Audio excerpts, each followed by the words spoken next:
While ghosts in gaming aren't particularly rare, they're mostly limited to being the enemy in horror games. It makes a change to find a game where the roles are reversed. Murdered Soul Suspect has an unusual opening. You play the role of Ronan O'Connor, policeman and winner of the award for World's Most Irish Name 2008. You first meet him as he's being thrown through a window by a suspect he was pursuing. He stands up again to go after him, but finds out there's a small problem. He's left his body behind. Pretty soon, his already dead wife is telling him he needs to resolve things from his life in order to move on and be with her again.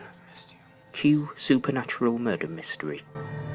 I would give anything to be there with you. So Ronan sets off on his task to complete his investigation, all while chain-smoking. Cigarettes have ghosts too, it seems. The case turns out to be a hunt for a serial murderer known as the Bell Killer, and the perfect place to start is, of course, the apartment building where he was killed himself. A dingy, run-down shithole. A building where no one seems to know how to adjust the brightness on the TV sets. I mean, how do they see anything on there? Look at that. Change the contrast. Not only am I dead, I can't even watch TV. I'm trying to watch a show, you know. Anyway, investigation. This makes up the majority of the gameplay. You can explore the environment in general, but when you arrive at your objective, you'll get a clue counter, and it's time to start exploring the area for evidence. You don't always have to find every piece, but once you have enough, you can try to solve the current case question, which is fairly straightforward, and generally just involves picking out the relevant piece of evidence, or putting what you've found into sequence.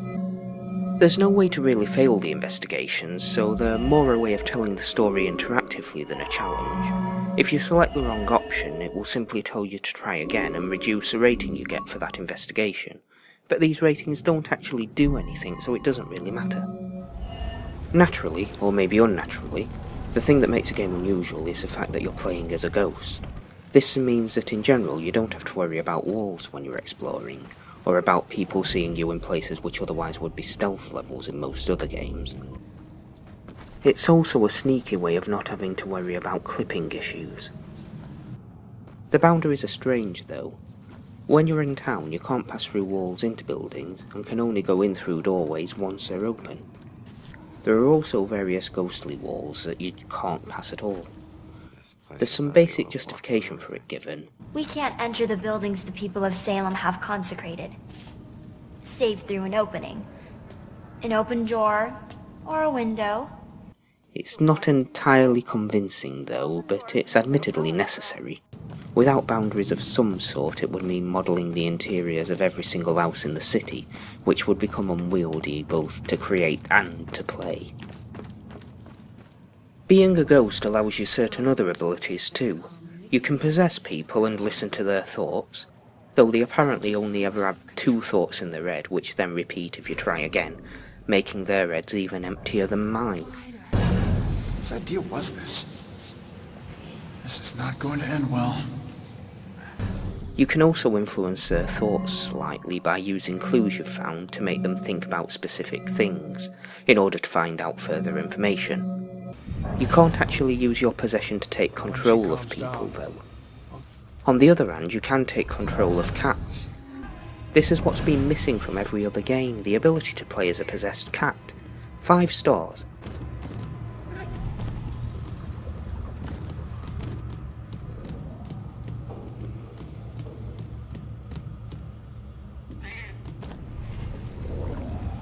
The other major element of the gameplay is the one-action feature.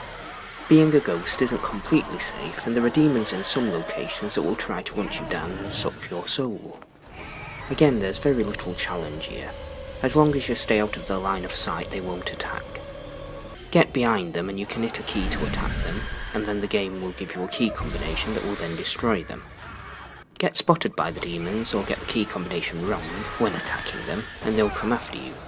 The only way to evade is to hide amongst what the game calls a residue of ghost souls. You can jump between these undetected to get away if the demon comes too close, and eventually they'll give up searching and go back to their normal wandering. There's no real variety to these confrontations, but thankfully they're used sparingly, about once per location, where you'll face a small number of them. So there's no real difficulty to any aspect of the game, and if you're after a challenge then you're going to be disappointed. This probably isn't the game for you. If you're happy to play something for the story though, then it's a different matter. The serial killer investigation is a launching point for a plot that brings in more elements than you might expect. When investigating, you do have glimpses into what has happened there, and the killings are genuinely disturbing, but the plot also brings in the history of the Salem witch trials. This gives the game a real sense of location too, since the game is set in Salem itself. I don't know if it bears any resemblance to the real Salem, but it does have its own atmosphere. The story builds up to a good ending, and for once it doesn't try to leave things open for a sequel. It's a relief to get a game that just wraps everything up at the end. The final element to mention is the collectibles. Each location in the game has its own specific collectibles scattered throughout, and if you gather them all, you get a mini audio ghost story, which is quite a nice addition. The voice acting here, as with the rest of the game, is of a high standard. He'd been chained there for so long that his skin had grown over the shackles. It took me a moment to realize that the husk of a man was Jack Yates. There are also various other types of collectible, each of which reveals various background details, such as the past of the main character or further historical details. These aren't essential, but they do add a bit to the story. There are a few issues with the game. Perhaps most significantly, the controls can't be reconfigured, so you're stuck with using the defaults. This means you're stuck using WASD for movement, and I know that that's not everyone's preferred control scheme. Being able to configure the controls should be a bare minimum for a game, and it's a sign of lack of effort for the PC version.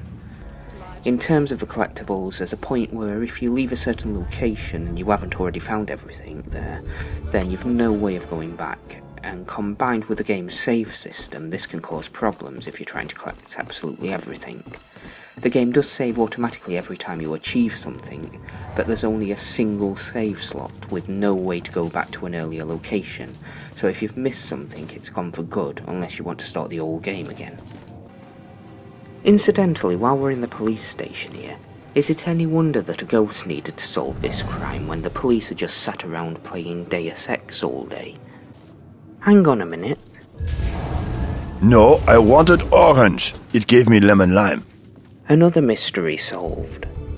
It can also be fiddly getting into the right position to get some of the clues and collectibles, so thankfully this was quite rare. This particular bit on the beach was frustrating though.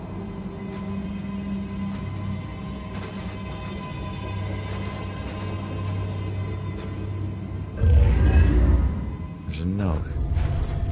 You will be deeply missed. Well yeah, I certainly missed it. Murdered Soul Suspect ultimately offers around 6 to 8 hours of story-based gameplay, or around 10 hours if you want to collect absolutely everything.